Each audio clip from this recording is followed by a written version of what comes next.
ఆశీర్వాదాలిచ్చేవాడుగా దేవుడు ఏలియాని ఏర్పరచుకొని ఆ ఏలియాను ఒక ప్రార్థనగా చేసుకుని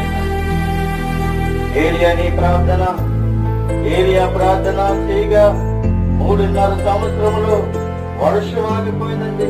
ఒక మానవుడు ప్రార్థన చేస్తే 3.5 సంవత్సరములు వర్షం ఆగిపోయింది. అదే ఏలియా ప్రార్థన చేస్తే మళ్ళీ వర్షం కురిసిందండి. అందుకే దేవుడు అంటూ ఉన్నాడు, యెహోవా దేవుడు ఏలియాతో మాట్లాడుతూ ఉన్నాడు, ఎక్కడికి వెళ్ళాలి ముందుగా అంటే నీవు మరలి అరణ్య మార్గము ధర్మాచరణకు పోయి దానిలో ప్రవేశించి సిరియా దేశం మీద హజాయేలును చేయము.